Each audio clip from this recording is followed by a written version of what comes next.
Yeah. All right. Hey guys, we're live and we're back. So it's week 1 of the NFL season, but we're gonna do something a tad bit different. We got a special guest here on. I am Mr. Hackney, good friend of mine. Man, Wayne, it's good to see you, dog. How are we doing today? Hey man, life is good, man. It's good to be seen. Good to be back with the gang. Have a little interaction with Parlay Pete yourself. It's good to be back on this side of podcasting. It's great to have you here. Parlay Pete, man, how we doing? We're doing fantastic. How are we doing today, AC Lee? I mean, we're good. Knocked out some good stuff at work today. Got a good afternoon workout because I overslept this morning. Phone fell off the bed. Didn't hear that bad boy. And coach some kids this evening in some little recreation football. Now, are you sure it wasn't traffic? Oh yeah. Oh, I forgot about that traffic. That wasn't why you didn't really wake up late. You did, but you didn't. You set it to where you were able to get up early enough to still make it on time. And what it is it cost you that more than anything. Not to throw your business out there, of course, but yeah, no, it's fine. There was a 4 lanes on a 4-lane interstate were blocked, and I caught traffic 30 miles from the wreck. Yeah, that's a terrible thing to be. And Wayne, it's a pleasure to have you back on, as always, brother. Thank you, man. I told you in pre-production, we miss you in the league. And hopefully we can work something out to where either if you don't come into a 12-man, certainly if we expand and make it an expansion, basically you can be the newest expansion team. You can be like the Seattle Supersonic coming back, Hey, you know what? That'll be so disappointing. I can't imagine wanting to be a Supersonic franchise. That'd be so disappointing. Goodness gracious. There's nothing wrong with the Supersonic. They left their mark on the league. And if anyone that remembers them when they last played, you will always remember Kevin Durant wearing that jersey. And of course, we would know what it would. We actually do know exactly kind of what it would have been, basically. Yeah, and maybe he would have stayed. I'm gonna say it. The Seattle fan base isn't. No, just no. As soon as you mentioned it, I thought about the Seattle fan base. I'm leaving. I hear they love basketball up there. That's what everybody says. They love basketball. They show up to Jamal Crawford's Pro-Am, and they got a rabid fan base. Okay. Why the franchise leave? Oklahoma City's cheaper. Expand those margins. Okay. We'll go with that. But anyways, so Parlay Pete, I actually let you debut this segment because it was your idea. Yeah. So we got a new segment, guys. We're going to call it the W and Wayne. Wayne here is a huge fan of the W, and we would not want anyone else to come in and talk about the WNBA other than Wayne. Wayne, obviously, we haven't had any direct conversation when we talk about this type of stuff, but I guess my biggest thing is, how do you come about your fandom for the WNBA?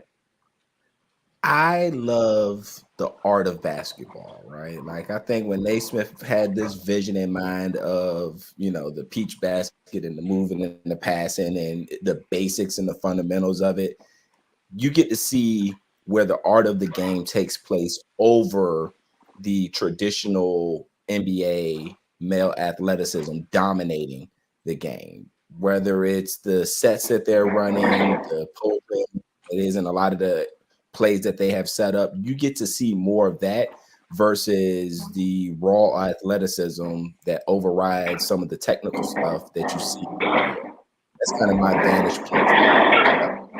See the art of the game. So would you say that it's more about being like a basketball purist?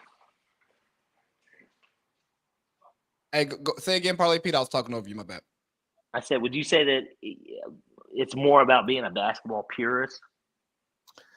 I think for me, it's more about I wouldn't say purist, because there's some chaos in the W that I wouldn't necessarily say is a purist perspective, but I do think that it's for those that still appreciate the technical side of the game. Okay.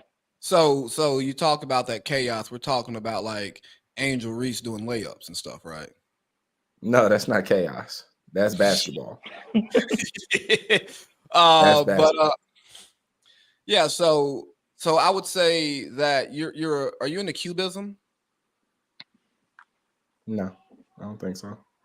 Okay, just checking because you're talking about the art of the game, Uh-huh. and that cubism, that's that non-traditional art that it looks good to some, but to just to the untrained eye, it's terrible, right? But if you understand art Yeah. and what it takes to actually distort and make it still coherent,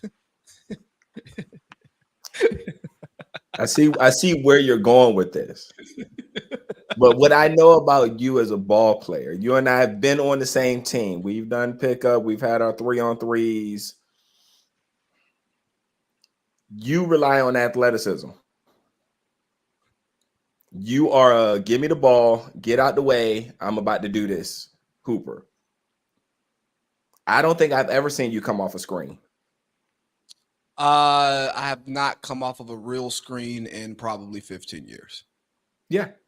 So from your vantage point, I respect your where you're looking at the game from.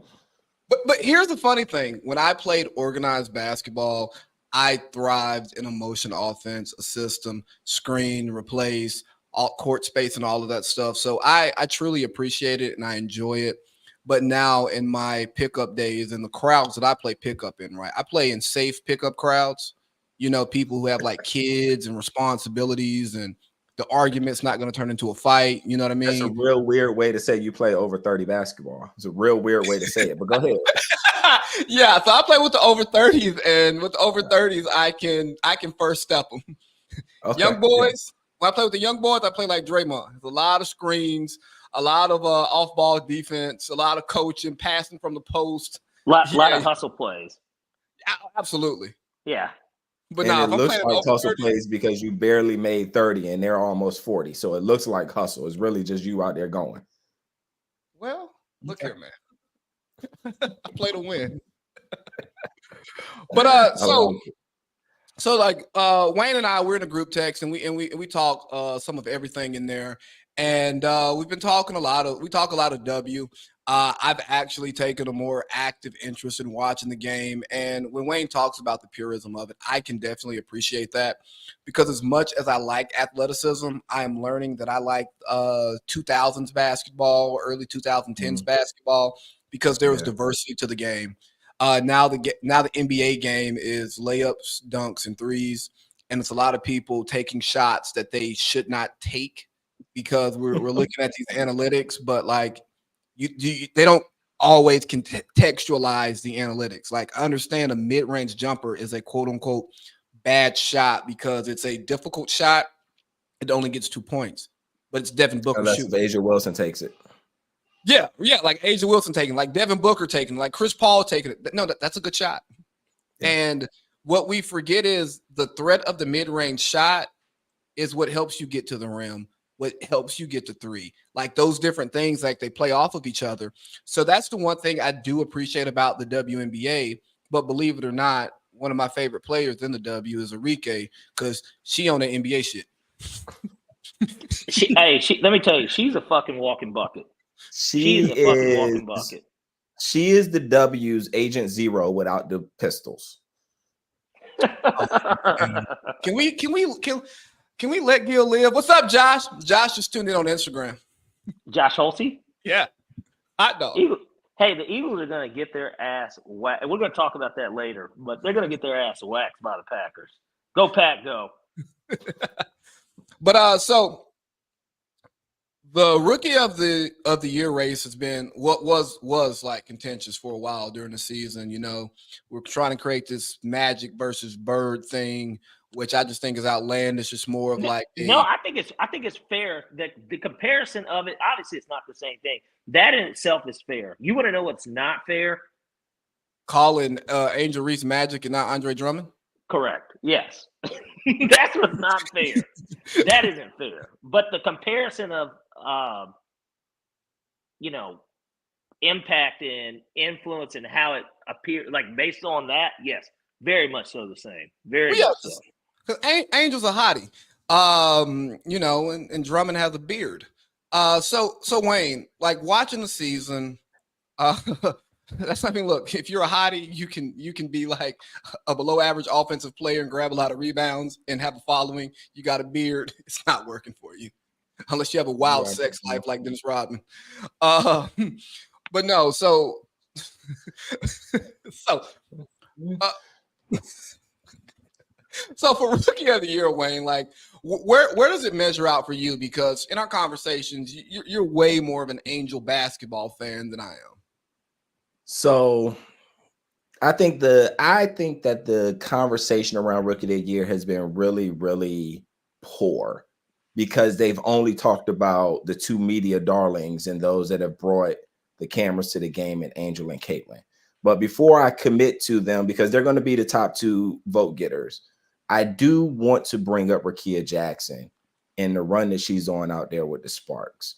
Yeah. If it wasn't for the Cameron Brink injury, she probably wouldn't be getting the same amount of burn that she's getting.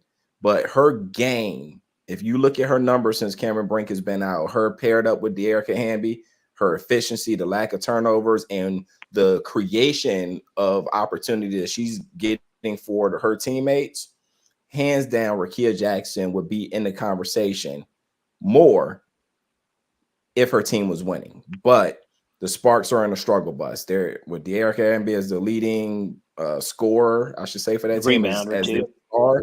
It's going to be tough for the Sparks team to get any real wins. But your question was in regards to really Angel and Caitlin, right? Hey, but hold on. While we're on the Sparks, they are winning on Instagram. They are winning on Instagram. Well, yes, Hollywood, baby. Come on, Yeah, man. no, the Sparks are winning on Instagram. You talk about a spark. Yeah. Out of control, boy. These are all jokes, man. We're just here having fun. Yeah, but so we look at Angel, we look at Caitlin. The voters are what's really going to bother me during this stretch. And I think the reason why the voters are going to bother me during this stretch is because you have to ask yourself, what is important to you? The voters are going to wait and to see who's locked in for the playoffs, right? Fever, they're already locked in. They're clinched. Their seat is there. Sky has to put in some work. With that being said, if the Sky makes it, now you have to ask yourself, which player was more impactful as a rookie to the game? You have a point guard versus a power forward.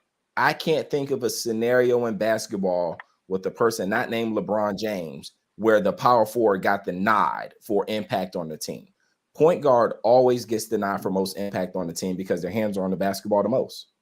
Right. Except in this scenario where you have a player that's creating 5 additional offensive opportunities for you every game, and then you have a player that's throwing away 5 opportunities for you every game. Now you have to ask yourself, as a coach, as a fan, as a voter, which one is important to you? Well, three of those five created opportunities with missed layups. Okay. I'm okay with the missed layup, right? Because that 28.7-foot jumper that's being taken, no one's rebounding that. That jumper that's deeper than every NBA player is regularly shooting, those logo shots that I think she's averaging 3 a game, they always turn into long rebounds. It's either all net or long rebounds. As far as I'm concerned, those are turnovers. Touche. So if I'm a voter, I'm asking myself, who has the most benefit to their team? Now I'm looking at a number 7 pick versus a number 1 pick. Or Angel was 7, right? Man. Was Angel 7? Yeah, I think she fell. So Camilla was the number 4 pick? Mm-hmm. Yeah. So what Camilla was 4, she went to the Sky, and then they went and got Angel. No, she was 7. 3. She was 3. Camilla was 3. Okay, 4. so with Angel being a 7 pick versus the 1 pick, a power forward versus a point guard, and she's creating opportunities that are different than what the point guard is creating, it's hard for me to not look at that and say this particular player that's creating more opportunities than she's throwing away isn't in the category for rookie of the year if I leave the wins out of it. Now, if I add the wins to it, I have to give the nod to Indiana and Caitlin because they are winning games now. Now that they had that Paris break and she's, reset herself. We Right got her some now, it's vibranium. tilted towards Caitlin. Say what? She went and got her some vibranium, but you're talking about that tilt and you're talking about that impact. If you ask me, there's a strong case for Caitlin Clark to be the MVP of the league.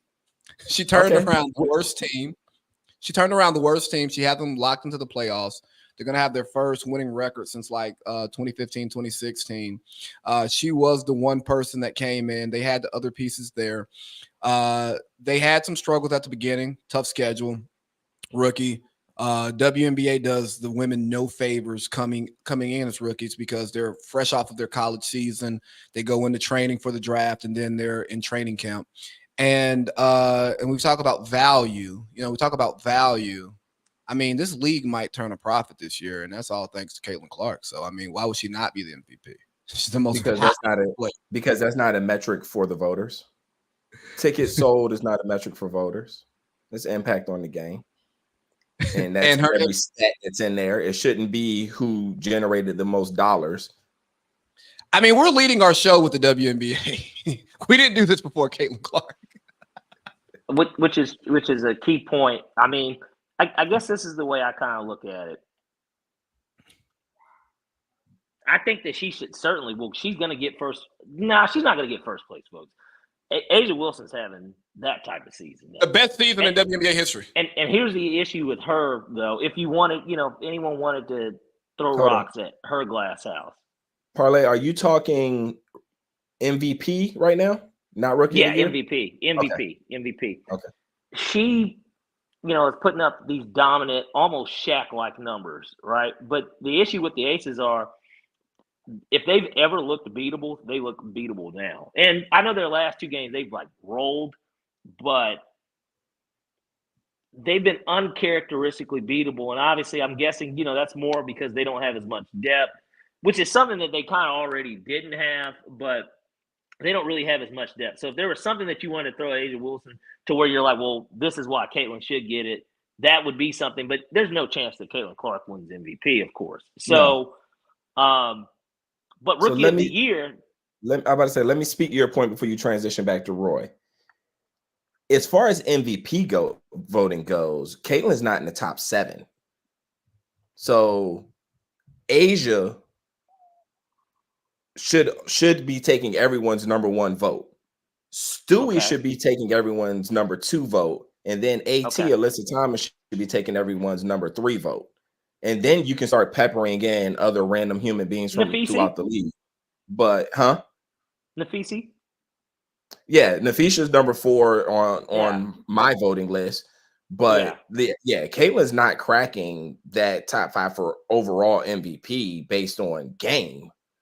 There's too many other certified hoopers out there that are just having cleaner basketball games than she is right now. Can we ask, and I mean, I kind of know the answer to this, but the Aces haven't been the Aces all year.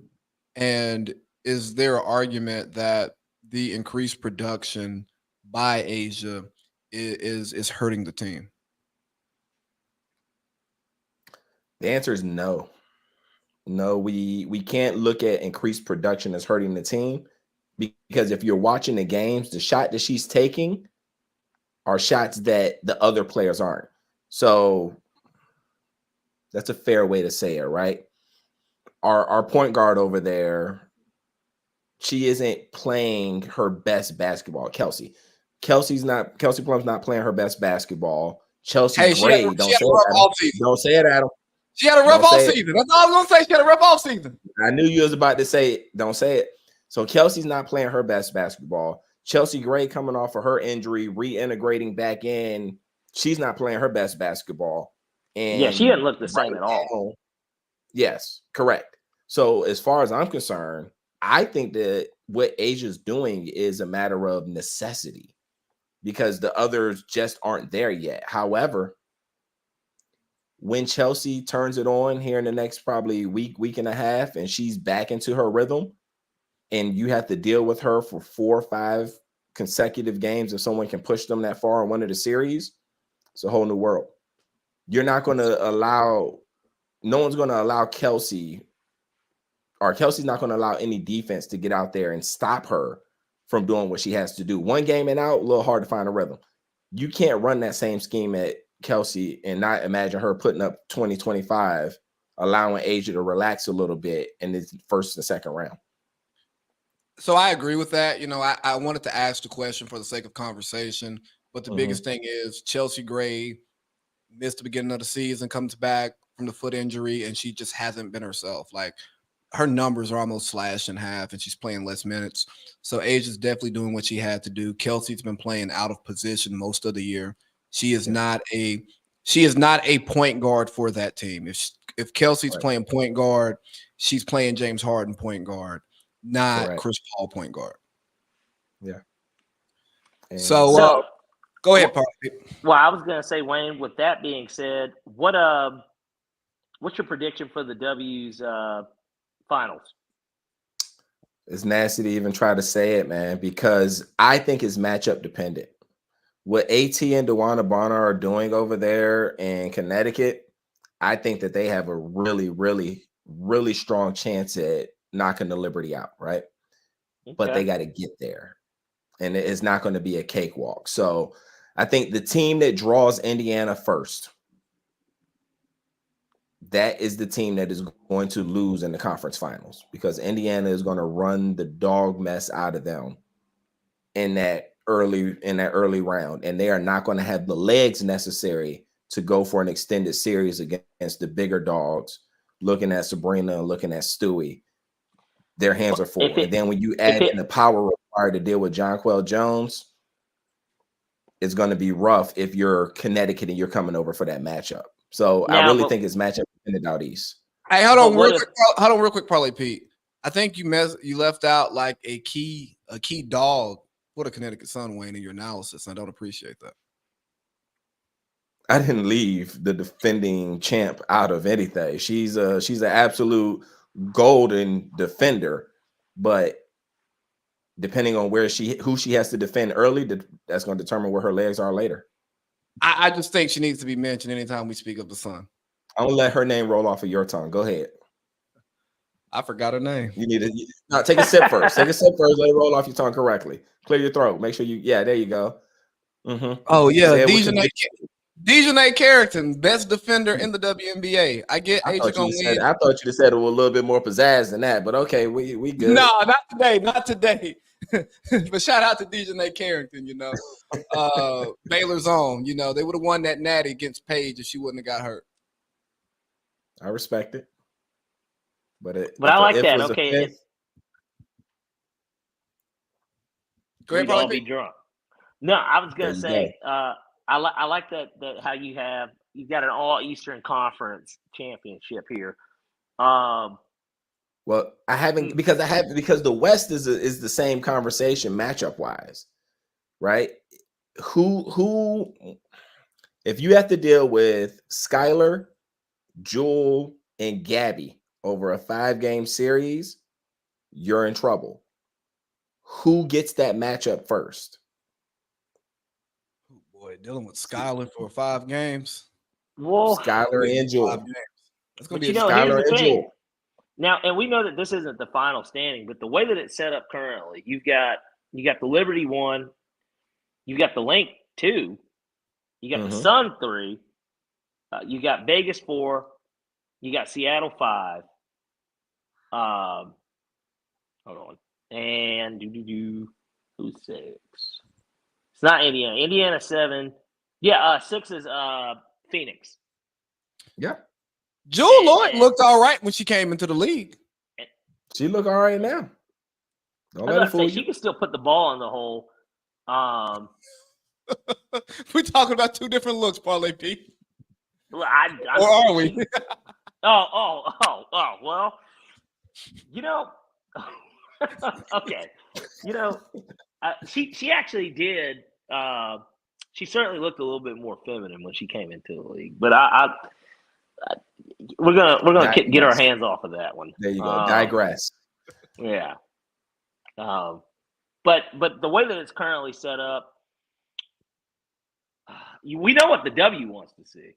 And then, of course, okay, and then for the 8 seed, it's like it's going to either be Atlanta or Chicago. But without Carter, because Chennedy Carter, she hasn't played in almost 2 weeks for Chicago. No, And I she feel had like one. obviously She they had need one. her. Yeah. So I was going to 11 and mention 22 her should in not the get rookie of. playoffs. I was going to mention Kennedy Carter in the rookie of the year conversation, but I'm looking at where the seeds are falling, right? So I mentioned the Eastern Conference kids, like, because I want to say they have at least 1 or 2 more against each other where they're going to be going hard. And then I think about what's happening out west with the, like, Phoenix, for example. Who do they see early? Because who they see early, it matters. I think that their matchup, they're older. Diana is on a LeBron run right now as far as age goes.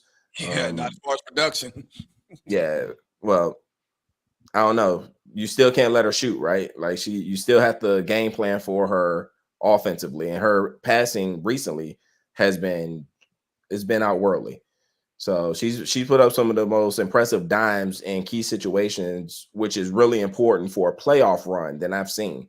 So you can't just lay off of her and let her have the freedom to double down on BG in those types of scenarios. And I don't even need to talk about the impact that Sophie Cunningham is going to have, because whoever she's defending is going to get at least one flagrant foul and it won't be called. So, like, it's some stuff going on in Phoenix that you got to game plan for, which is why it's really hard for me to make a call on who's doing what until the seeds are locked. You see the matchups, and then the path. Yes, I have to look at that to make the assessment, because I think the Aces are beatable, but the question is, which path do they get? Hey, why does the WNBA even have conferences, man? It's 12 teams. What are you doing here? Yeah. Just have a Well, lead. you gotta play somebody more often. I mean, come on, Blue. You know this because of travel. It costs more. Look, it costs more, brother, if you played everybody. True, and they don't have three times each. You know what I mean? Yeah, you're right, and they don't have the money to do that. They got to. Yeah, it's easier. It's easier to have a back-to-back with Connecticut and New York, and then same thing with Indiana and Chicago. It's much easier to do that. Yeah. That's why Caitlin Clark and Angel Reese have played each other 4 times already. Hey, do you think that they take like the Amtrak from Connecticut to New York for the game? You dirty. I need you to get it out of here with that. I tell you what, they definitely used to. This year might be different though. Or maybe they took the Greyhound. As we saw with the Caitlin Clark video for their first game, how they showed them all getting on the PJ. And, that's probably the first time most of them outside of like an Angel, a Skylar Diggins, have probably ever seen a PJ. Angel's definitely been on the PJ. Yeah, no of course she has. I just watched a lot of people's future rookie of the year dribble the ball for 24 seconds and then take a 30-foot shot with 2 hands in her face. It's filthy. It's filthy basketball. You the point guard. You're get the ball to Kelsey, get the ball to Aaliyah so you can win. Aaliyah Boston, yeah, she's a good player. Well, last year's #1 draft pick, like she's certified, and now she has somebody that can space the floor and give the ball. I mean, so question for you, talking about this right now, where do you think Paige ends up at? Paige is unfortunately going to end up in Atlanta. Ooh, that'd be great for her, though. That'd be great for me too. Well, her Paige wild boy, Lee. I'm a huge fan of Paige's game, so I can like go watch her play in person. That's yeah, man. Take your daughter and all that stuff, huh? Yeah, absolutely. Because Gray is over there now. So Paige, I don't know how that's going to work out with that backcourt, but our front court situation that they have down there, I don't know who else they're going to go and get in to kind of help the situation, but that's where I think Paige will end up at. But it I would also who gets that pick is also the question. I would Yeah, like But to see her in Washington LA. is pretty trash right now too. We don't want to send her to DC. I would like to see her in LA, honestly. I think that would be another great marketing move by the WNBA. So like let's just like freeze the envelopes. Like we can do that, you know. It's Just like we trash. kept Caitlin Clark in the Midwest because she has a big fan base in the Midwest. We get Paige and Cam Brink coming off the injury in LA. They can like really sell the two blonde chicks like that. That's some like grade A marketing that we can do there. it would be though. It's like No, I'm No no, bullshit. saying, No like, bullshit. It no, really would be. It would be no. great for the league. First thing first, Rakia is in LA, and we are not going to sit here and talk about anybody else that's on that team and what they could be doing without putting some respect on that young lady's name. The girl is a certified hooper. No, we are not worried about bringing in Paige when we have Rakia already on the team. They need to give her the ball and let her cook. If you bring in Paige, it is going to silence Rakia's game. That's a key thing to consider when you're building up a franchise. We're not worried about a franchise. We're about building up a league. We got to turn a profit here. Then they might want to go ahead. They might want to go if they're trying to build the league. Then send Paige to DC. Maybe Della Don will come back. She turned out a Supermax. Have you seen the team? Have you seen the Max?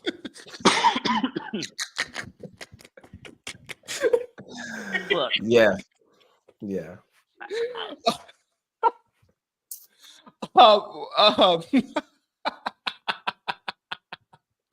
cracked yourself up. Yeah, no, I'm sorry, man. I'm having a good time. Let me see. Is there anything else want to talk about? Anything WNBA? Hold on. Because Parlay Pete didn't commit to his Rookie of the Year conversation. He only touched on the MVP. He didn't give his actual Rookie of the Year phase. No, I think Kate is by far the runaway Rookie of the Year. And this is the reason why. It's not because of just her impact on the league. I just think that, and Lee, correct me if I'm wrong, it wasn't Joe Budden that said it. It was who said the comment, or was it Gil? It was on Joe. Joe said it on the pod, but it was his dude Corey who said it. But the thing about MJ and Rodman, right? Yes.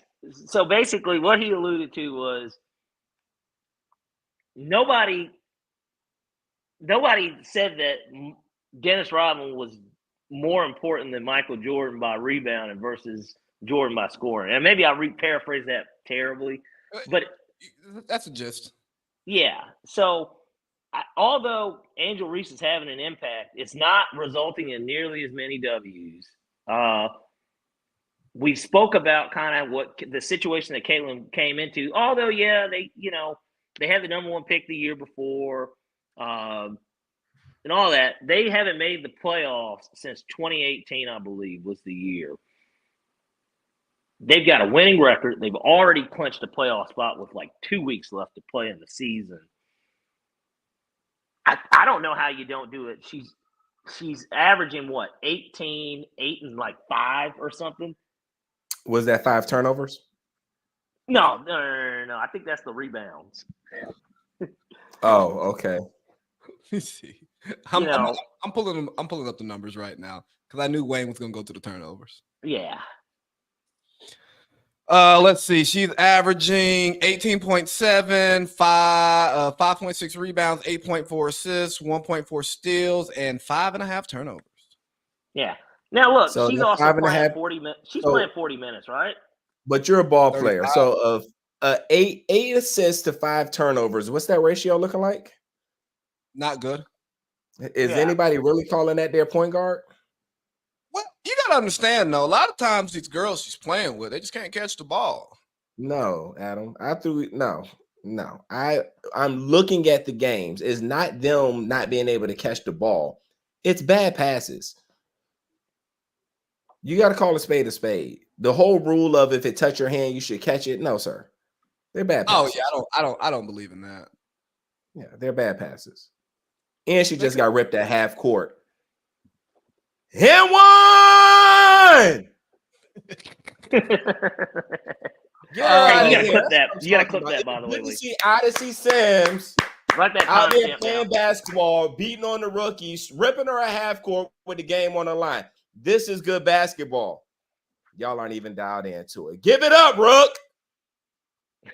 Good basketball. No, yeah, I'm in a studio, so I don't even have. You want to know what would make it interesting? It's not going to happen, but what would make it interesting is if Dallas could win some more games and they sneak in as that 8 seed. Because people forget they actually were the team to me that gave Vegas the biggest run for their money last season in the playoffs. Dallas is a sleeper because they have Satu Sabali and she's back. If it wasn't for the Olympic break, if she didn't take that time away for the Olympics, I believe that the Dallas team would have a higher seeding and they would be a threat.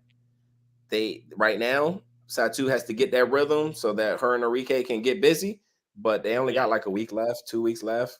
She got to get busy. I can get behind. I can get behind. Please. Yeah, I think I can get behind Satu. I think I can. Yeah, you cannot, sir. She's like 6'5". I mean, I'm talking about her as a player. Come on now, Wayne. Me too. You can't guard her in the post. I wouldn't want. Nah, she lighting ass though. She's 175. So are you? Nah, I'm 185. And I'm 5'11". I'm solid. Let me see if she actually lighting ass though. No, she's not. Not even a little bit. Her nor her sister, true South Africans. Oh, never mind. I got nothing for her. Nothing. Not a damn thing. Nah, she got apartheid strength, man. I can't fuck with that. Yeah, nothing. Like her family is way too close to like real oppression, not like this American black oppression that we go through. Like real oppression. No, I ain't got nothing for her because they came from struggle. Yeah, no. What? He's a dick. Nah, bro, this like the current oppression. Yeah, there's definitely current oppression in America on black people. But like I'm sitting here with two black men, like the targets of all this stuff, and we're all doing fairly well in life. And I kind of know where both of y'all came from and kind of how you got to where you got. And it's not like everybody grew up with a silver spoon in their mouth. You know what I mean? I mean, Parlay Pete, he had like a bronze spoon. You know what I'm saying? He ain't had a plastic one. But I also know that bronze came from his parents getting it out the mud. So like he still come from, hey, we got to go out here and get it. You know, he ain't private school 4 generations deep ass nigga. But pause. But yeah, so look, Lee, I'm not on an episode of, which is funny enough, I watched the show for the first time yesterday. I'm not on an episode of Succession. All right. You just started watching Succession? I don't watch TV. I watch sports. Succession's a great show. Well, I watched the first episode, but my point is, I'm not one of them. How about that? Fair. So here's the cheat code real quick. And I did this with Succession. I watched like the first 2 episodes by myself. So then like Cindy came in and she's watched like a couple episodes with me. She kind of got into it, but because I started it by myself, I could watch it still when I was home alone. That's the cheat code to if you have a partner and you like a show and you don't really want to watch it with them because you want to keep watching it and you have like availability that they don't, or you stay up late and they don't, you start it before them so that you can say, no, this was my show, not our show. Because if y'all started together, you're fucked. Well, here's the thing. She's already watched everything about it. She wants to be able to watch something with me. And the only things that I will agree with are like, shows that we've watched that I can successfully say, okay, this was a good one. Black Mirror. At one point, The Walking Dead. I watched The Walking Dead up until they like were in, it's like Negan or something. That was like the end of when I stopped watching it. Once they came to Cartersville, you were done, huh? No. I watched it all the way through Georgia. Once they got to Virginia is where I started to stop watching. And I mean, I so, get it. There's While not much. y'all going there, let me emphasize this message for y'all. Y'all's rookie of the year has done the right thing, gave the ball to last year's number 1 draft pick, Aaliyah Boston, and she is now positioning them to win the game again. Just throwing that out there. She's doing all the right things. She's giving the ball to AB and it's looking really good. Give it up and get out the way. I like it. what's the score, Wayne? 90 is now 91-84 because Caitlin no longer is dribbling the ball. Okay. So Fever's up by 7. They're gonna win. It's 25 seconds left, and as long as Caitlin doesn't get the ball back, I think they're gonna win. Lexi Hall brought it down last time, and then Aaliyah got it this time. So as long as Caitlin doesn't get it, they'll win because Odyssey is tearing that girl up. But we'll see what Kia Nurse does coming out this break. Odyssey got really lucky. You know, her parents set her up on a bad foot, but I'm glad she was able to play basketball. Yeah, she's a hooper. Yeah. It's good to see her back on the court too, because she was out of the league for a little while. So it's good to see her back on the court.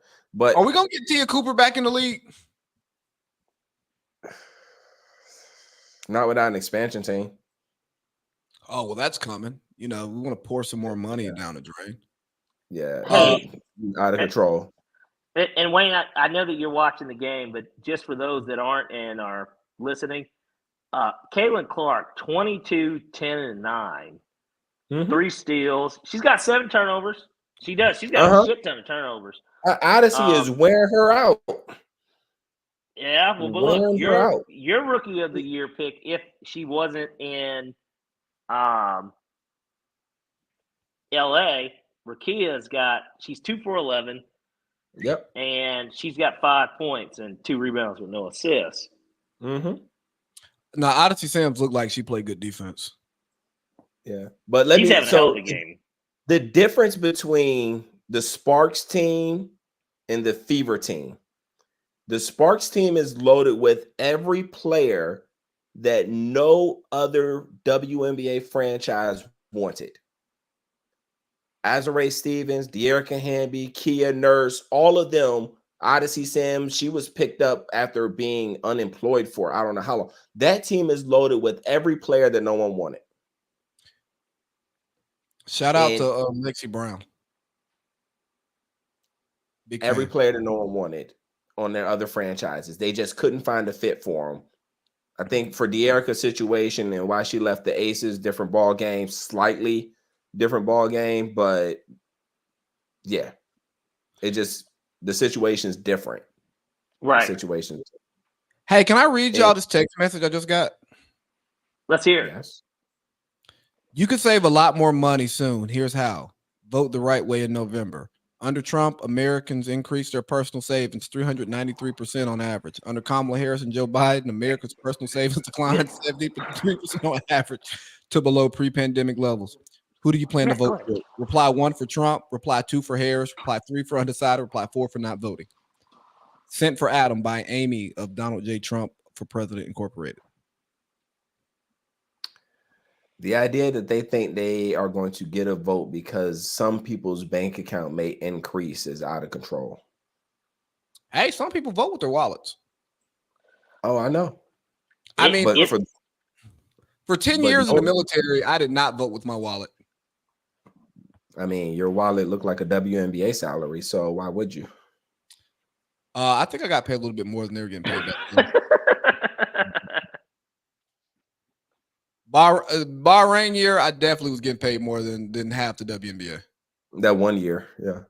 Yeah, that was a good year. The other 9, you might as well have been coming off the bench.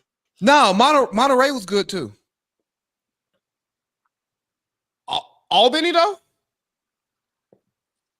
I think I made more in San Diego, ranked less than I did in Albany. Yeah, and remember they only play for 4 months. You was doing that for a year. Yeah, but they only got about 2 to 3 hours a day out of me. I mean, you were there. Breakfast from we used to have breakfast from like 8 to 10, 9:30? 7:30 because I walk slow, but yeah. Then we go to 2-hour lunch, work out, eat, Then go back to work, do a little bit of work, and call it a day. But From Wayne, my while we got vantage, you, go ahead. from my vantage point, when you're an expert at what you do, you don't have to be doing it all day. I think when you have a well-trained, highly qualified staff, you just have to ensure that they are doing what they're supposed to do throughout the day through audits and emails. And you know what? The job gets done, right? You know, I really like your philosophy, but I know that wasn't your case. That Tell, account. tell him, tell him Take about the himself. fifth. Take the fifth. No. The account was better when I left than when I received it. Now, the drug and alcohol program was 10 times worse because I wasn't doing that shit. Fuck them. That What were you bitch about said, to say, Pete?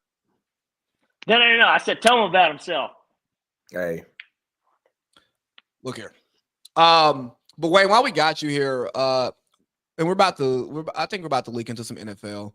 Before we let you go, man, just tell me what you're thinking about with your Packers this year as a person who I think should be a Commanders fan, given where you're from. But you're a Packers fan. I get it. What you thinking about Jordan Love? What you think about your new running back coming in? You think the Packers are going to make some noise this year? okay. So I'm gonna answer your question, but before I answer your question, I want to reply to your innuendos. So if it's off of where I'm from, then I would be a Denver fan because my origin is Colorado. You claim Virginia.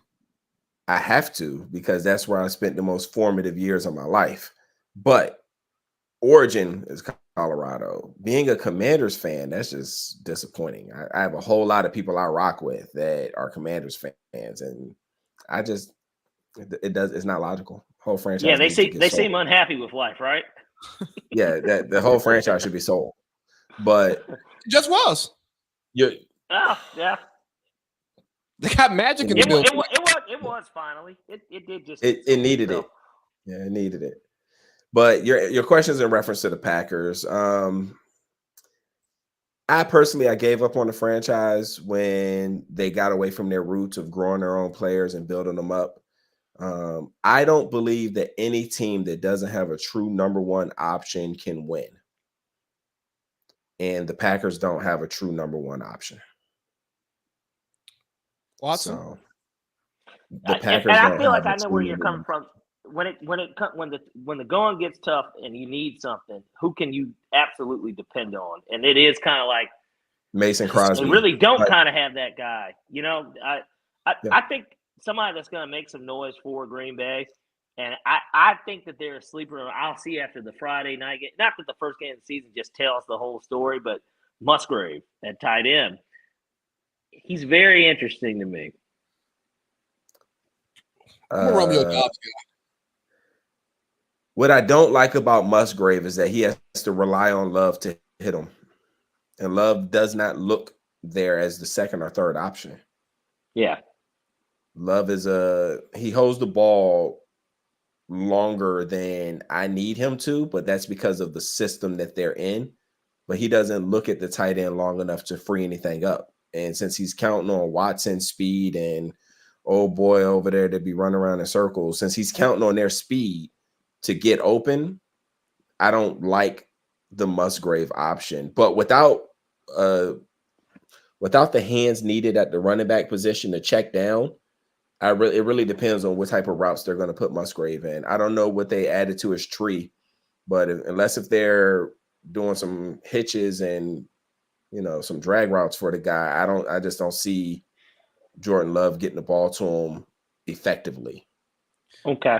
I mean, you're also spoiled by Aaron Rodgers, who can get the ball out quickly, or if he's taking a long time, it's the right idea. But that's why I'm disappointed in the franchise, because they used to grow players and let them come up together, but they don't do that anymore.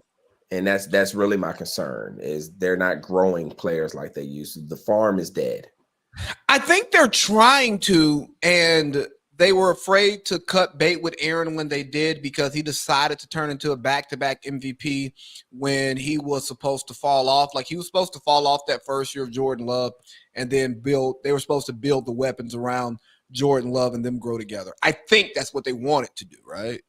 But if you look at the success of Rodgers, Favre, and all the quarterbacks that came before them, the success came in while having that number 5, number 4, number 5 wide receiver with the number 2, number 3 quarterback for years in practice squad. And then they both came into their own.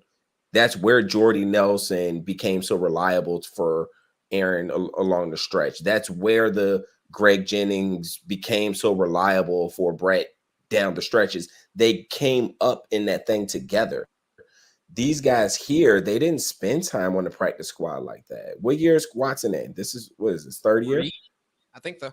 3. This is year 3 for him. Like, how long was he? Didn't do a whole lot of practice squad work. He came in, hit the ground. Hey, we need you. Go here. All 9s. Hey, T. Higgins is going to be available at the end of the year. He's actually really kind of a perfect fit too for that system. Yeah, he could come in and try to be a number 1 for the first time in his career. But you got to deal with the ego of the coach.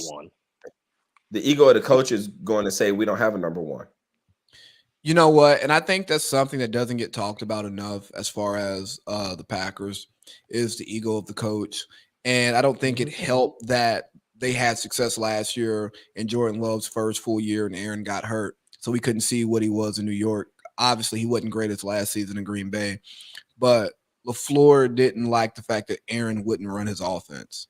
Correct. And if I'm Aaron, I'm like, dog, I'm an MVP. I'm a Super Bowl champ. Why should I run your offense? We should collaborate and run our offense. And that's the area of concern that I have for the franchise is not being ran based on the strength of the players. It's not being ran off of the strength of the coaching staff. It's being ran off of the ego of the staff. And I just don't see it. So defensively, they have, I don't think they have a dramatic increase of strength or speed on the defensive end. They're not as deep in their secondary as they need to be to really go the distance in this league. I don't know how long the safeties are going to be able to hang out the way that they've been doing. But every year, I think their top safeties are getting less and less snaps due to injury. And you want to know what that is, honestly, because there's a lot of people that do think that the Packers are going to be this Super Bowl contender. And that is a reason of concern, too, that secondary. It's an interesting because, yeah, they've got Alexander, but the thing is this. It's like if you look at the Packers in their division, you've got the Bears and you've got the Vikings. Yeah. What is that? What is this, Lee? When you are talking to do a thumbs up, apparently it registers. It doesn't do it for me, but it does it for you. Oh wow! Oh wow! Yes. Look at fireworks! Oh, I know. Look like a stripper in Magic City over there. I know, right? God damn it! But hey, probably people go to Magic City Saturday night. Yeah. Yeah. We can discuss that a little later, but seriously, the concern for the Packers to me would be that secondary, and just in general, having to go against the Bears and the Lions. You're playing them twice a year. You would think that both of these offenses are going to be somewhat air raids. I'm on the other side of you with the Bears. I never cared about the Bears against the Packers. The Packers are going to get that one. Caleb he's not that great of a player to come out and just dominate them. Go ahead and save this clip. We'll put it out there later, put it on the pregame, but he's not a guy that's going to come out there and get it. Now, Detroit, though. Detroit's threat is they can tear up your second level, and that is where I'm concerned for the Packers is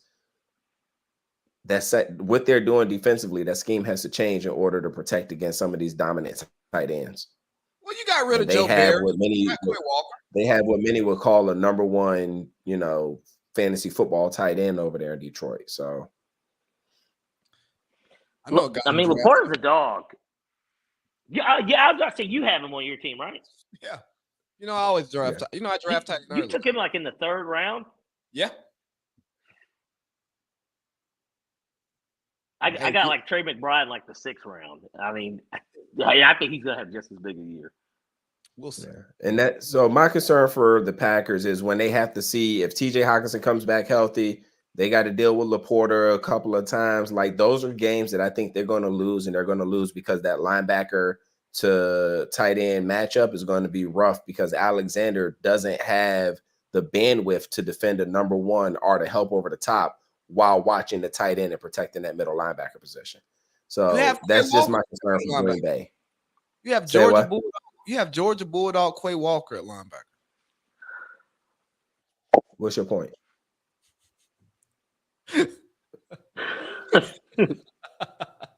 Yeah, I watched him. Oh, okay. I'm about to say I don't know who he defending, but I know they're not putting him in a solid man matchup against Hawkinson or Laporta when Hawkinson comes back. No, but luckily for Hawkinson, Sam Darnold's throwing him the ball, so you should be okay there. That's the threat for Hawkinson is Sam Darnold's throwing him the ball. I see somewhat of a Baker type of, not necessarily exactly how Baker played last year, but I think that he creates a better name for himself after this season's over with. Because of what the receivers are going to do on his behalf? Yeah, pretty much. Okay. Yeah, because I'm not giving him credit. Yeah. I don't give credit. Like I understand how I know we're on the NFL, but in the NBA, I know how the assist works, right? I'm not giving the quarterback credit because the wide receiver made the play. It was a bad pass. The receiver bailed you out multiple times. You'll get the stats. It was a completion. You get the yards, but the receivers are going to have to bail him out. And I don't think he's going to be able to underthrow Justin Jefferson more than twice before Jefferson walks off the field. Oh, he's definitely getting cursed out. I don't know if Jefferson might just go to the locker room.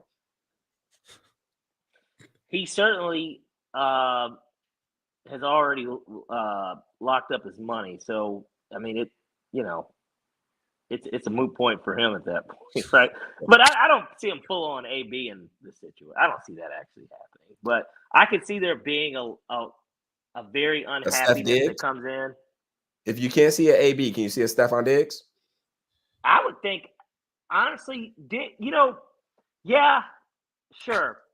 Like, yeah, in a weird way, though, I think Justin Jefferson has the ego to where he would be more of a Randy Moss. Like, when Randy Moss was unhappy there.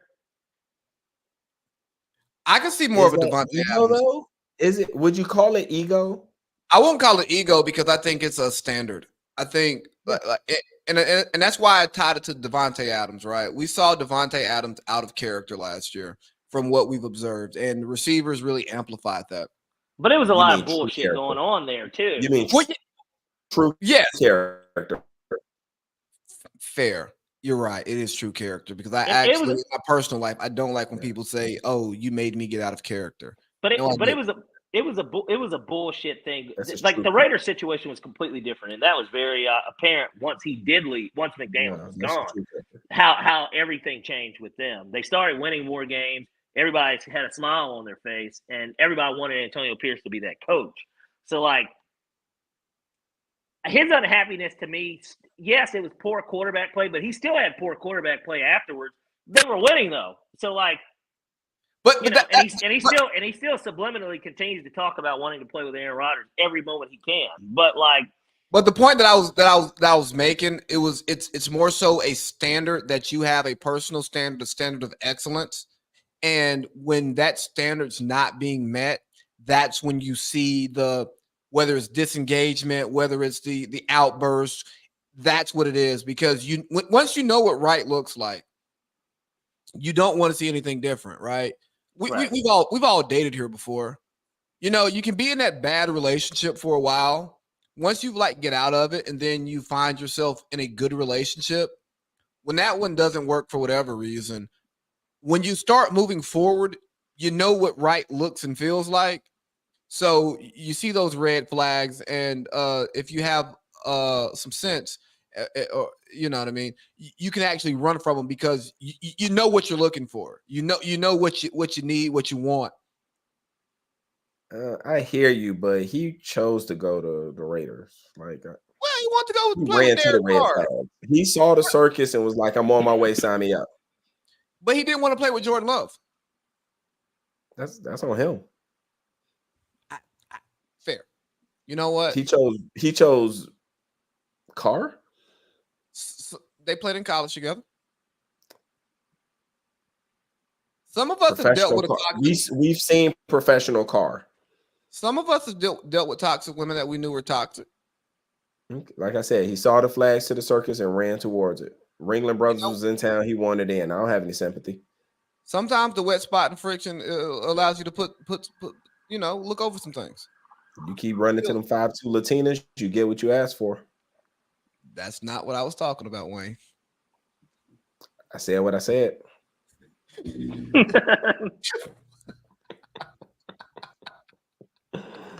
Yeah, we made choices every day, but I got to carry my tail to bed. Boxing class in a couple hours, man.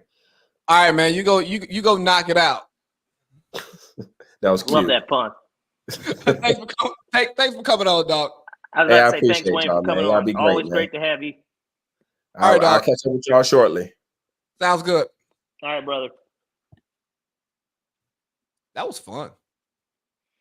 Yeah, see, and I told you, I knew we had to get Wayne on. Wayne is he's a treat, especially when it comes to talking W.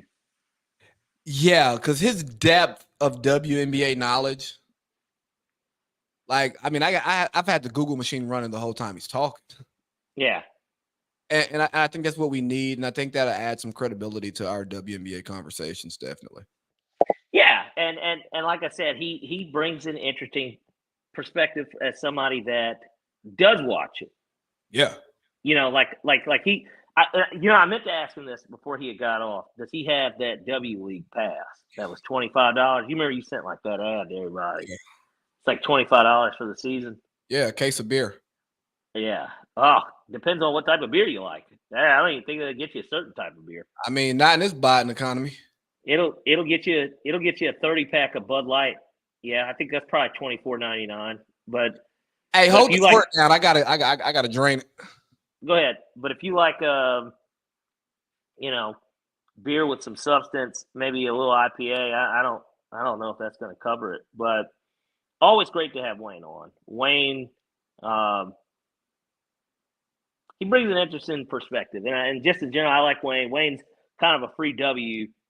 Pun intended with that. He's a free W in fantasy football. So, and I hadn't talked to him in a minute, so it was great to have him on. But I know that once AC League gets back, we will dive into the NFL. We didn't get to finish kind of our predictions for the season, and I know that we're actually kind of running against time anyways. We got about 40 minutes, but running against time just in general with that. So we'll probably put together and execute finally the remainder of our predictions for the NFL season as they come, as the off season comes to a close. Since we've officially got football, it's here. You know, it's actually here.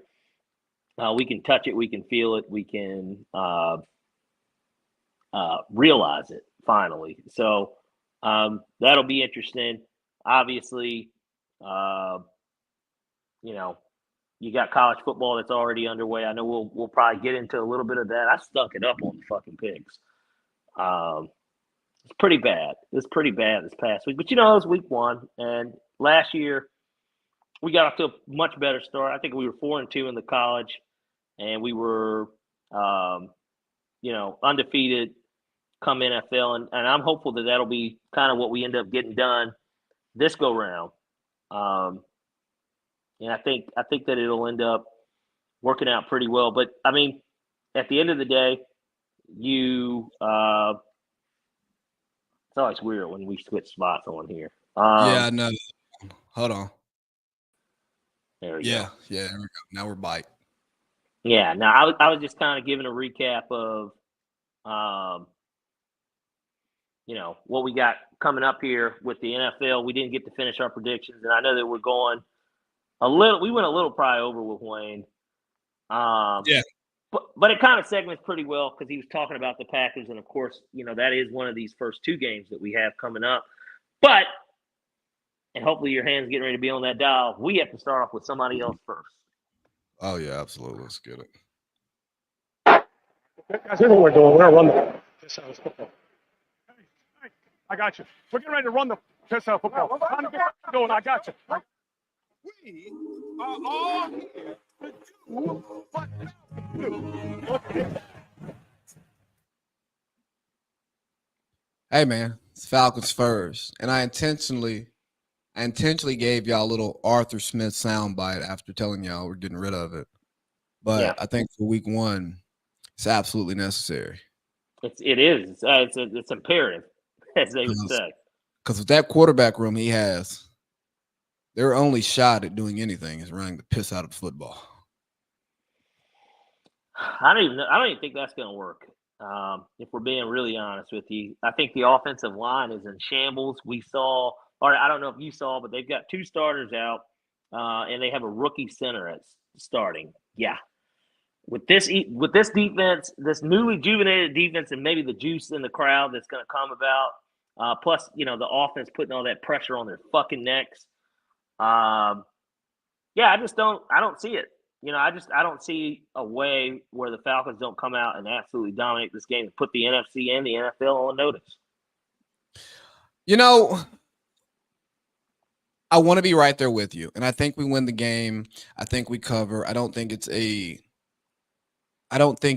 last second Younghoe Koo field goal. Okay. Mm-hmm.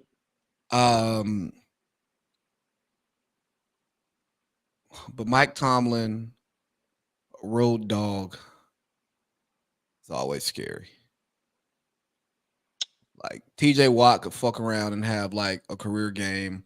And it's not even that the Falcons play bad. It's Watt gets 3 sacks and a strip sack. Right. That he runs back. And it's like, oh man, you just knocked it, and one of those sacks knocks us out of field goal range, Right. Some dumb shit like that. That's what concerns me. But if we execute the way that we should execute, Kirk looks good. Drake London takes the step up that everybody's expecting him to take. Kyle Pitts can nurse that hamstring, which I'm deeply concerned about because, playing football does not help a soft tissue injury. The only thing that helps a soft tissue injury is rest. Yep. But I think we win. I think we do a great job, and I'm just looking forward. I'm just looking forward to Ball being back. You know what I mean? I'm looking forward to rounds of shots after the game. Yeah, we finally got Ball back, and that's what's most important. It's the camaraderie of the shit talking in our fantasy league, our personal teams, whether it's fantasy or us just directly talking ball. And of course, because we do get the Steelers and we get Mr. Turner to be in town, I think it just, it changes the whole dynamic of. It really sets the pace for the season. We're doing our first live show. We're doing our first show together since in person since you just used to come on the podcast when we would be together, So yeah. We're gonna have Julian Turner there to talk shit. We're gonna have Papa Jew. It's gonna be a great time, man. And we're gonna have the Dirty Bird Nation behind us. We might catch Jamal Anderson in the parking lot sniffing lines off of a porta potty and doing a Dirty Bird. He got caught like sniffing lines off of a toilet seat. Yeah, in like a Quick Trip or something, right? Yo, that's nasty work, bro.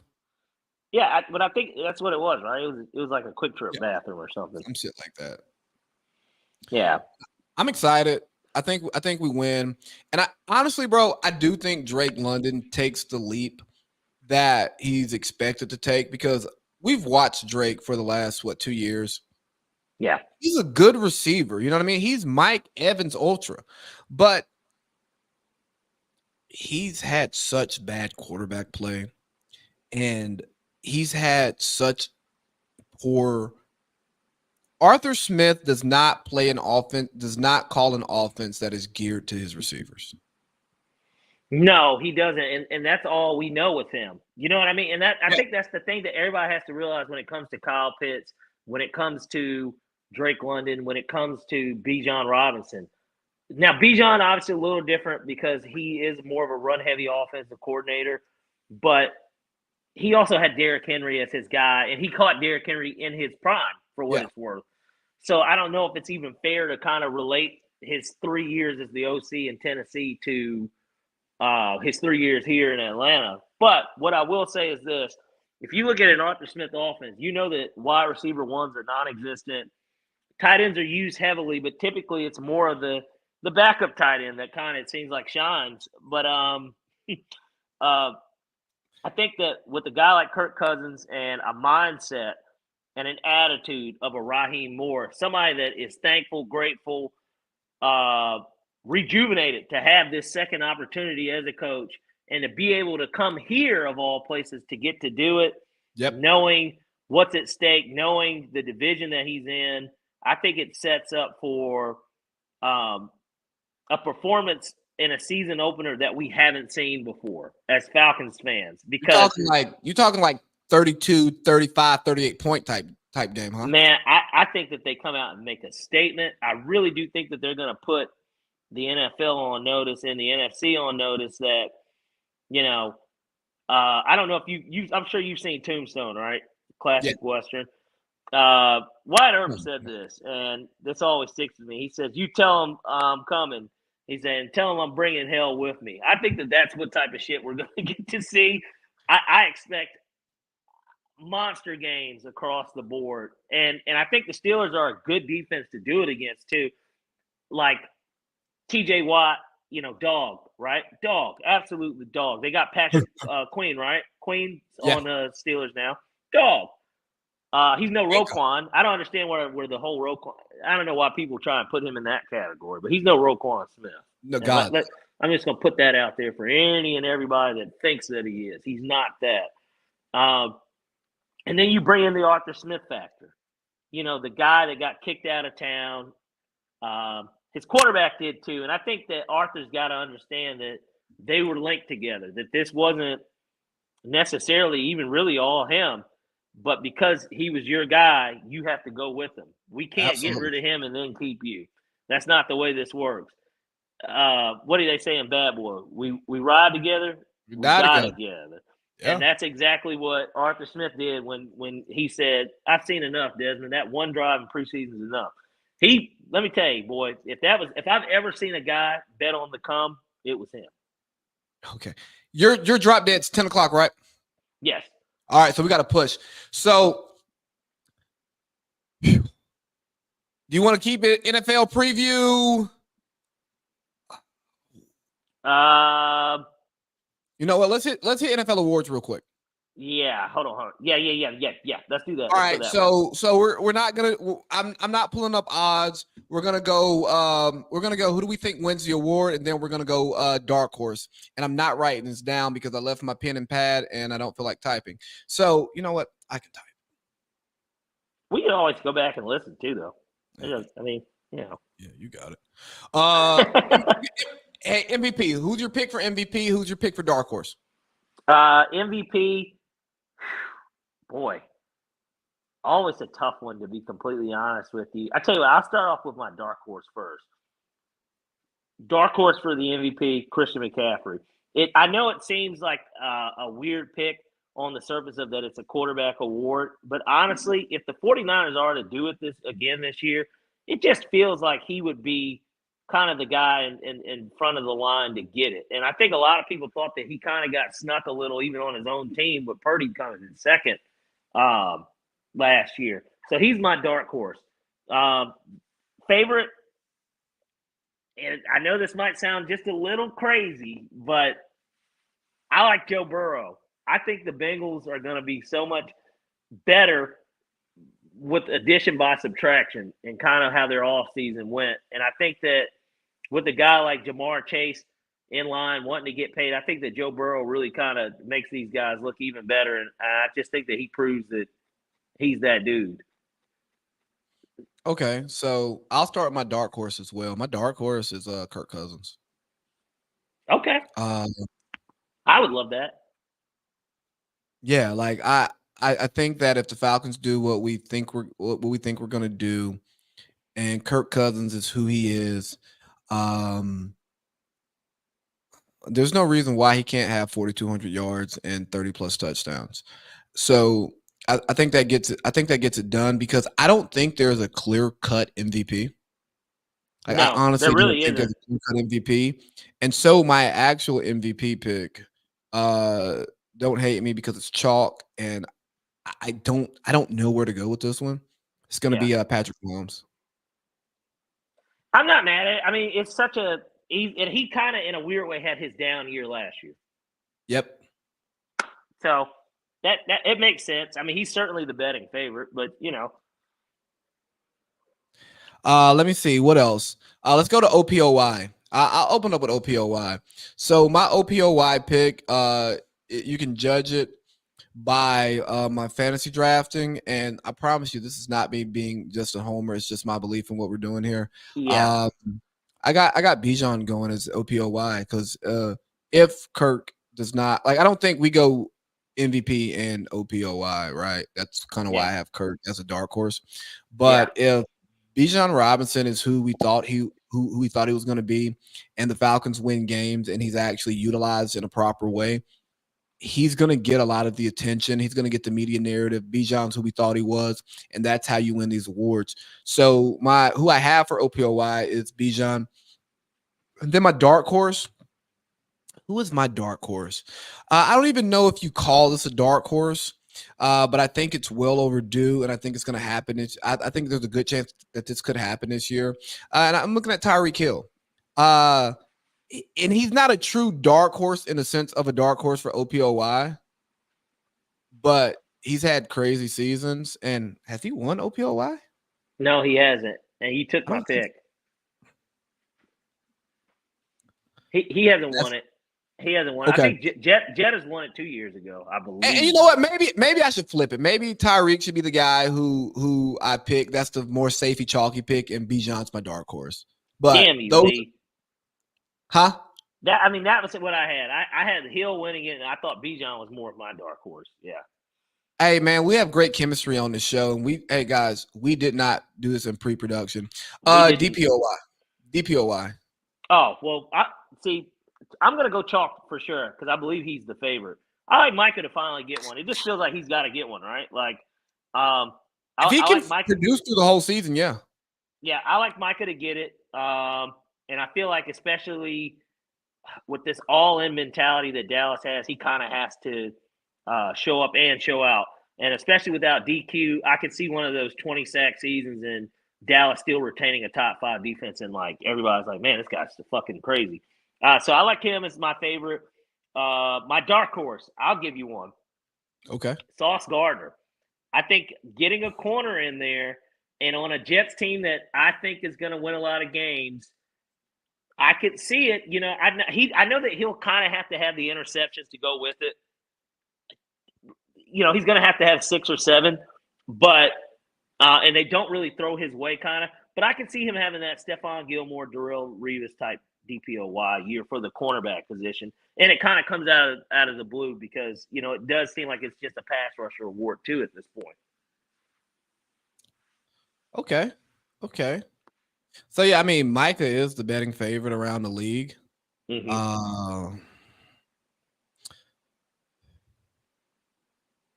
I like Micah too. Yeah.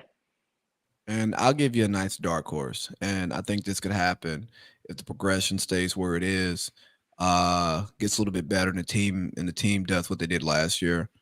I'm a little Aiden Hutchinson on the dark horse. Nice. That's nice. Honestly, it really is because he's poised to kind of have one of those years too.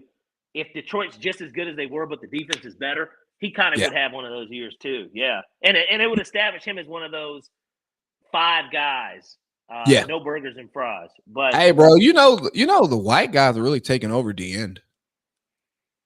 What's his face out in Vegas? And then there's no Aaron Donald. Remember, now he's been the kind of the chalk pick every year. and now there's no him. TJ, it seems like is always bound to get hurt for whatever reason, but like, And I just don't think Vegas wins enough for Max to have like a real shot at winning the award. Like I think his production will be there, but their defense might be 26th. yeah, they're not going to win enough games. All right, let's get to offensive rookie. Caleb. Yeah. I feel like that you almost have to say that that's what that's going to be. It could be Jaden Daniels though. I could see a world where Jaden Daniels gets it too, but I'm going to go with you, chalk there. We're going to take him, and then dark horse. Who's a flashy receiver that was drafted? Malik Neighbors. I'll go dark horse with him. I'll go dark horse with Bo Nix. Okay, that would mean that the Broncos make the playoffs. If he's a competent quarterback, the Broncos win 9 games. I can see that happening for him. He gets a Sean Payton boost. As much now as you hate that son of a bitch, huh? I do, and I hope they win 2 games. Defensive rookie of the year. That's scary. Let me think for a second. I like Latu. Okay, I don't think we have to do a dark horse for this because it's either him or what's his face with the Vikings. But I like Latu just because that's who it's crazy, obviously. That's who I kind of wanted us to draft at 8. So like, I thought he was the most pro ready, and I feel like he'll make especially going to a place like Indianapolis on a team that's young and that might surprise some people this year. I like him to grab it. Okay, I like Verse. I liked him for us, honestly, at 8. And seeing what Florida State's defense looks like now, he was really good. Yeah. On that though, I think Byron Murphy will probably be the best defensive rookie. He's put in a situation, I think, that's like favors him, right? Like, I like his situation. Yeah, and of course having a defensive coach like that, it makes, and he's like their pick, like that was his pick, right? Like his first pick. So like I think that's a favorable situation in Seattle. All right, so now we got comeback player of the year. That's easy, Joe Burrow. Aaron Rodgers. Oh. You don't think if Aaron Rodgers has a remotely good season, they're giving it to him? I feel like Aaron Rodgers is above comeback player of the year at this point in his career, but you're right. Going down. No, I get it, but just his stat, like on Aaron Rodgers, like Hall of Fame record, comeback player of the year, like just doesn't belong. Right. Because it speaks to a fall off, although it was an injury fall off, right? Without context, it's like, what the fuck did Aaron get comeback? You know what I mean? But I can see Aaron or Joe. Yeah, Kirk Cousins is also in the running too. I mean, but yeah, for sure. I think that's more where we're at with that too. All right, so last award we'll talk about is Coach of the Year. What we got? Coy. I'll go ahead and put the cherry on top for us. Give me Raheem Morris as my dark horse. Okay. I'll call him my dark horse. Okay, I'm going to stay there with you. I know how that award goes. You have to either come out of nowhere or you have to actually be the best team in the NFL. We're not really coming out of nowhere because a lot of people think we're going to win the division. Yeah. We would have to win 13 games, I think, for him to win that award. But he'll be my dark horse. Favorite? They'll end up giving it to a guy like Saleh because the Jets could win 12 games and it'll be looked at as it's a miracle. Like he turned the Jets into a win. Like even if Aaron Rodgers was the guy, it's like he finally gets to flex his muscles a little too. So if we're going favorite, I think if the Texans duplicate, D'Amico gets it because he didn't get it. Did he not win it last year? No, they gave it to Cleveland. You know what? That's right. That's his second one. Yeah. But it was rightfully earned for him too, considering all that they went through. They had 4 starting quarterbacks and won 11 games. So yeah. Yeah. Uh, Well, yeah, so I could see D'Amico winning it, and as a dark horse, ooh, dark horse. Give me my man up in Washington. DQ. Give me DQ. Yeah. If They they're have to good, win. Yeah, I was gonna say they have to win 9 or 10 games. For and that I'm to not happen. I'm not predicting them to be a good team, but if Jaden McDaniels clicks, I love their OC. You know, the flyest guy in DC today. Yeah. And then they have some pretty good weapons, so I could see that. I could see that being something. So now let's jump to our Super Bowl predictions. We're not going to go Okay. through the whole playoff tree like we did before. Just give me your NFC team, and your AFC team. All right. Well, I'll start with the AFC. So I feel like it's kind of got to go on par with everything that I have kind of already related. Give me the Cincinnati Bengals. I think that it's going to be them. I think that Joe Burrow really has one of those years where we look back and we say, "Man, he's so special." Like, and I think that people forget that, man, he's really the person that's been giving Mahomes the run for the money out of that conference. If there's been anyone, it's been him. So I just like the idea of him coming out and doing it, especially like in a tough division. So give me the Bengals out of the AFC. In the NFC, I hate to continue to beat this drum. I just think that they're the most complete team in the NFL. And it seems really chalky, but just give me the 49ers. I really just think that something has got to break through for Kyle Shanahan. And I feel like this is it. Like they really do need to get it done kind of this year. So give me the 49ers and the Bengals, and I like the 49ers to win the Super Bowl. So no, you talk about breakthroughs. I'm happy you say that, and that's what I was thinking about with my AFC team. Team's finally going to break through. You know, one of the best quarterbacks in the league. You know, pretty much anybody except for the Chiefs would take this guy to play quarterback for them. Finally going to break through and get to that Super Bowl that we feel like this person should have at least already been to. Yeah. Who I know who it is. Who, Baltimore? Yep. Oh, I was trying to like make you think I was going to say Josh Allen. No, because I don't think you believe in the Bills. Yeah, give me Baltimore to finally break through out of the AFC. I'm a sucker for Lamar. Pause. And that's where I'm going. NFC is a bit more up in the air for me because like my fandom wants me to say that Atlanta breaks through this year. Logic would tell me just to go chalk and go with the 49ers, but I'm anti Kyle Shanahan and my wife is a 49ers fan. And the last thing I want is my wife to be happy after a Super Bowl. Okay. Yeah. I love my wife. Absolutely love her. But until the Falcons win a Super Bowl, I do not want to be in a house or at a party with my wife to watch the 49ers win the Super Bowl. And I don't want to deal with her misery of them losing a Super Bowl. So like I can't even put them in.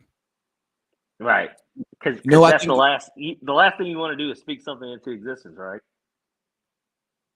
If I was really hot takey, like super hot takey, I would talk about another breakthrough down in Frisco. Yeah. But I wouldn't. I don't believe that. I'd be Stephen A. in it. Right. Let me get Sean McVay to get back. Okay. You know, Colin is huge on them. Yeah, he's huge on them. He's huger on the Lions though. And honestly, I wouldn't be shocked if the Lions get there. It's kind of between those two. Man, look, I just don't think the 49ers do it. I think Kyle Shanahan is a brilliant coach, but you know who Kyle Shanahan is? Who is he? He's Andy Reid in Philly. Really? Really good coach. Great with quarterbacks. Good offensive scheme, creative. But he's just missing something. And where Andy Reid it was game management, what Kyle is his play sheet. He loves his fucking play sheet. Kyle And when go ahead. Now I was saying when it's working, it's working. But Yeah. Brock throws 2 picks. Kyle's fucked because he has to now like audible. Yeah. That's a fair So- Super Bowl. Yeah. So that kind of wraps up that piece on the preseason. Let's see, we got 17 minutes. Here's what we'll do. We won't preview NFL this week. We can talk quick. If you want to do quickly talk the 2 games before, we can do that, but we got to give college football at least 12 minutes. Okay. Yeah, I mean, we can brief it just a little bit. I mean, for the most part, I think we're in for really 2 good games, to be completely honest with you. So It's not a excited, revenge man. game. So, I'm just so excited that football season is actually finally here. It'll be interesting. It'll be interesting to see what Derrick Henry looks like in Baltimore. What type of season does Lamar have after kind of really them having kind of as good of a season?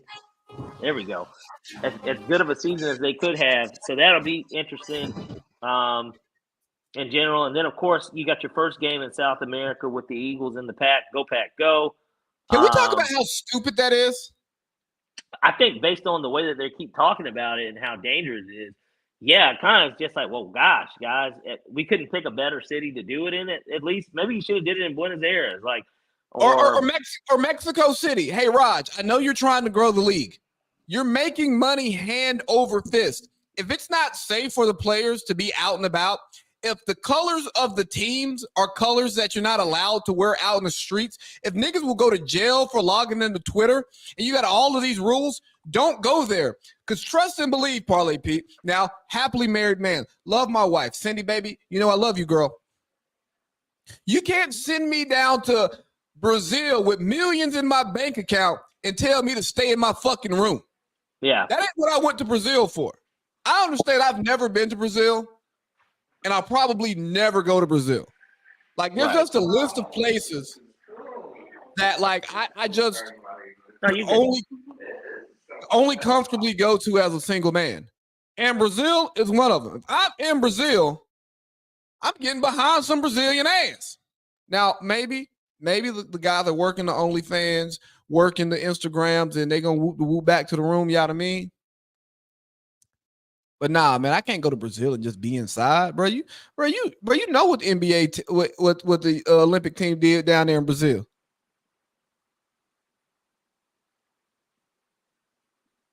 What happens in the village stays in the village. Well, they don't even stay. They don't stay in the village. No, I know. The village came to them. Yeah. They had themselves a grand old time. Yeah. So I mean, either way, both games should be interesting. It's not a revenge game. I don't think it's a revenge game per se. It's just more so for them. I think Baltimore goes in with this measuring stick mentality of how much better did we get this offseason. Because this is what kept us from winning last year.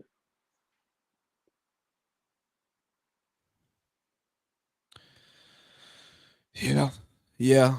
Todd Monken's got to be better. Yes, Monken's got to be better. I think Monken shit the bed with the terrible game plan. I think that the one downside of Harbaugh being a special teams coach, I know he knows the game much better than I ever will. But I think that because of his background, when if what's my man's name? UCLA now, the OC. If Bieniemy is bullshitting, Andy can just hop on that headset and say, hey, no, we're not doing that. This is what we're doing. I don't know if Harbaugh can be that specific in calling play. He can say, hey, this is the vibe I want.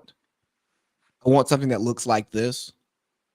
But I don't know. You know what I mean? And again, this is not a knock on Harbaugh as the head coach, because every coach has their weak points. So yeah, man. But let's get to some college football, man. Let's get to some fucking college football. Let's get to college football. We got to recap this week of college football, and maybe we got to recap. Let me see. I just had something up here. Jesus Christ, where was it at? Here we go. Freaking kicked our tails in the second half. Sometimes you get your butt kicked, and we did today. Georgia's a defensive line. What were they doing to maybe make things difficult on the offense? They've got like 105-star football players on their defense. They're big and physical and fast. I mean, other than that, they're really freaking good. Damn. It hurts. It hurts those kids and our coaches and our fans, I'm sure, too. You're going to feel that burn, and you cannot squeeze that tight because of the burn, and that's not going to fix anything. Grasping the rope does, and holding on tight does, and squeezing as it's burning does. Tonight was a very difficult night. All right, disappointing loss against your in-state rival. They beat us in every area. It's hard to come up with an opening statement after a beat down like that. Where did you see that Georgia had kind of the biggest advantages? In the trenches. Both sides of the line. They rushed for 316 yards and we rushed for 22. Just freaking. So that was a video that I accidentally stumbled upon, like as we were sitting here, and it's just what it feels like to lose to Kirby Smart. Yeah, I mean, look, we kind of knew this going into the game that was going to be the result in a weird way. And it's not one of these, aha, I told you so moments. It's just more of one of these, yeah, guys, that's what the team that's, won 44 of their last 46 fucking games. That's what they kind of do. That's why they win these games. And they typically win them in that fashion. And at the end of the day, when you got a coach that doesn't want to use the transfer portal, out there trying to lead your guys, they lose the game before they get there. Doesn't stand on NIL, even though he was doing NIL before NIL was legal. NIL was a thing. Yeah. But now because it's open and it's kind of free to anyone, whoever opens up the biggest checkbook, now I don't need that. We don't need that. We're better than that. That's not Clemson. Hey, isn't that the conservative Christian way of living life? Hey, I'm against abortion unless it's my side chick. Right. It's guys like, you want to know who NIL really reminds me of, and who would thrive in this system if he was coaching a Power 4 school? Who? Bobby Petrino. Because he's the type of guy that fits into the mold of, man, what can we do to get this guy in here? Do we need him to fuck these strippers, these hoes? Like, what's it going to take? I mean, a guy he shared a campus with, Rick Pitino, once he gets back to a Power 5, because I think they still have the Big East in college basketball. Once Rick Pitino gets to a Power 5. He's in the Big East. Oh, I mean a real Power 5, not St. John's. Oh, a real school with real pocketbook behind him. Yeah. Oh, it's over with, man. Ricky P is back. If he were to get like the Georgia Tech job. Oh God, yes, he's something like that. But so Georgia stumped a mud hole in Clemson, and it really just shows, hey, you're the old guard. This is the new guard. It's adapt or die. You don't have to like what you have. You don't have to like the adaptions, but if you want to be successful, you have to do it. I'm someone who's had bosses I didn't like, and they wanted me to do my job in a certain way. And the way they wanted me to do the job didn't necessarily positively or negatively change the output. It's just stylistically different. When I didn't want to do it, my annual report did not look as great. Yeah. When I conformed, it looked better. Yeah. And that's what you have to do. You have to do what you hey, dog. Back in the day, you could be a great major league pitcher. You could be a great manager, and you let your pitcher go 7, 8, 9 innings if they're willing. Yeah. But today we don't do that anymore. And I'm not saying the old way doesn't work, but that's just not the way of the world. When you got motherfuckers throwing 90-mile-per-hour fucking sliders, hitting 98 in the 6th inning. Hey, big dog. He's going to need Tommy John. Stop. Pull him. You know what I mean? Yeah. So you just have to adjust to what you're doing. I mean, we don't play in the post in the NBA anymore for a reason. It's inefficient. It worked when it worked, but, Dabo's going to get left behind, and Dabo's going to find himself at a lower tier job where he only has to win 8 or 9 games. And when he wins 11 and he gets into the college football playoff and gets a mud hole stomped in him in the first round, he's going to have a successful season. Yeah, and maybe that's what he lives for, because he's already a made man with his 2 natties and his bevy of players that are in the NFL. But this isn't about Dabo Swinney. Let's dive just a little bit deeper before we even get into the picks. This is really about Florida State and DJU, because he has this connection to Dabo, and I don't think anyone's having a worse week than Dabo, aside from Norvell and anyone that's associated with the Florida State program at this point. No. Yeah. Norvell's week is worse than Dabo's. DJ's week is the worst. But Dabo's saving grace is that he won 11 games with DJU. Correct. And that's a resume bullet. Like, he should put that on his resume. Won 11 games with DJU. And you go, oh, this guy can coach ball. It's like, look, man, he led him to double-digit wins. And he was really, a fucked up punt away from taking him to the college football playoffs. Yeah, the 4-teamer, not the 12-teamer, the 4-teamer, the real one. Yeah. And so, he went with Kelly Bryant too. Not long. Yeah, but they went. But I guess my thing is this, if you're Florida State, have you ever seen a program crash and burn in front of your eyes? Not. That's what I feel like we're watching. I feel like I don't think that they're going to be able to. They're certainly not recovering from it this season. Like, I don't think that they turn around this 0-2 and go 9-4, 9-3. I really don't. I think that 500 would be good for a team like this. Like, but you got to be bowl eligible.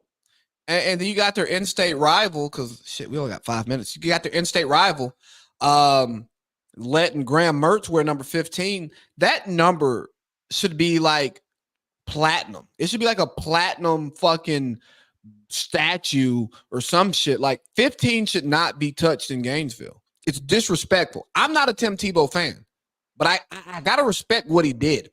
Graham Mertz should not be allowed to wear number 15. I don't care if Tim Tebow signed off on it. And the fact that your head coach allowed that to happen and then just took a shit on his entire fan base, just got to fuck out of here. Florida, the football in the state of Florida is in shambles right now. I get it. Miami is coming back, but they have Mario Cristobal as their head coach, so we'll see. But it's bad. It's fucking terrible. But I hate to cut this short. Real quick parlay, Pete. Shedeur Sanders looked good. I'm not Travis Hunter is the best player in college football. I'm not convinced that Deion Sanders is a good coach, because his clock management at the end of the game last Thursday was piss fucking poor. God fucking awful. I just don't think Prime is a good coach. He is good enough and a great recruiter. And if Prime gets to a bowl, Mike Norvell, you better be scared. Yep. Damn right. But you know what? It's everybody's favorite segment. Ladies and gentlemen, it's time for Parlay Pete's College Football 6-pack. All right, we got 4 minutes to get through 2 6-packs in at least 3. All right, and I'm gonna be very quickly with this. I'm not gonna explain too much, but everybody should totally understand where I'm coming from. All right, first game, we're going to take Boise State at Oregon. We're going to take over 61.5. Boise State running back had a huge game. Oregon needs to bounce back. I like the points here, over 61.5. Okay. Next, we got South Florida at Alabama. This is the game last year that they had all that trouble in, where they found out who their quarterback was. Well, guess what? This time it's in Alabama, and I think there's a little get-back sex. We're going to take Alabama minus 30.5 here. I like what DeBoer is doing. I expect them to keep scoring, running it up on people. I really do. Next, we got Georgia Tech at Syracuse. Very interesting game. Give me Syracuse on the money line as dogs. I like Georgia Tech. I really like what Brent Key's building. I think Syracuse with McCord gets it done at home. Give me Syracuse on the money as the upset. Next, we got Baylor Bears at Utah. I like Cam Rising and everything that Utah does. They are the class of the Big 12. Give me them at minus 13.5. I think Miranda's on his way out in Baylor. Next, we got Northern Illinois at Notre Dame. I think the Fighting Irish, after a big win against Texas A&M, I truly do expect them to come out and put foots in Northern Illinois at home. Give me Notre Dame minus 27.5. And then finally, we got the game of the week in college football. We got Texas at Michigan. Give me Texas on the money line. I'm going to keep it very simple. They're only minus 285, so give me Texas on the money line. All right, so we got Boise at Oregon over 61.5. Bama minus 30.5. Syracuse money line. Utah minus 13.5. Notre Dame minus 27.5. And Texas on the money line. Correct. Hey, do you have a spread on Texas? Don't worry about it. I'll get the spread. The Texas spread is 7.5. Okay. I kind of like them. I like it, but at minus 285, I'm just like, just give me the guaranteed thing. Like, okay, let's go to NFL. Ladies and gentlemen, it's time for Parlay P's NFL 6-pack. 666. Everybody knows exactly where I'm coming from here. Welcome back to the fucking NFL season. I am just really amped up about this one. We went 6-0 last year to start. We're going 6-0 again today. Let's get it. We're gonna start off with the Houston Texans at the Indianapolis Colts. Give me over 47.5. I expect there to be points in this game because, well, there's a lot of offensive players, and I think this is a fantasy football team's wet dream. If you've got anybody in this game, give me the over here in a dome. I just like this to be over 47.5 to start. Next, we're going to actually go the opposite way. We got the Denver Broncos at the Seattle Seahawks. Give me under 42. I don't really see where the points are going to get scored in this game. I think Seattle's going to have a pretty good defense, and I think that Denver, with the rookie quarterback, going to Seattle in the 12, I just really don't see where the points come from here. Give me the under 42 in that game. Next, we got the Sunday night game, the Rams at the Detroit Lions. As we have with Lee's Super Bowl pick here, I'm going to go ahead and take the Rams plus 3.5 on the even money. I like them to cover just as they did in the playoffs earlier this year. Next, we got one of my favorite dog picks of the week, and don't be surprised when it happens. They might even win outright. Arizona Cardinals at the Buffalo Bills. Give me the Arizona Cardinals plus 7.5. I just expect them to go in there and win. The Bills announced today that Damar Hamlin would be starting at safety. Anyone that saw Damar Hamlin last year and what his last play was should be very afraid for. My God. Yes, dead man walking. Give me the Cardinals plus 7.5. You're such an asshole, man. Next, we got the Jacksonville Jaguars at the Miami Dolphins. These next two picks, when I tell you, take out the mortgage on your house and throw everything you can on these two. These two are my locks. They're all locks, but this is the locks. Like Jadakiss, Styles P, and Sheik Lose. This is the locks. All right. Miami Dolphins -3. I just don't see in a world where this doesn't happen. I mean, something terrible would have to happen in Miami for this to not happen. Give me the Dolphins -3. And, of course, everybody knew exactly what my last pick was going to be. And as much as we try to stay away from our team, I'm not staying shit away from this team this year.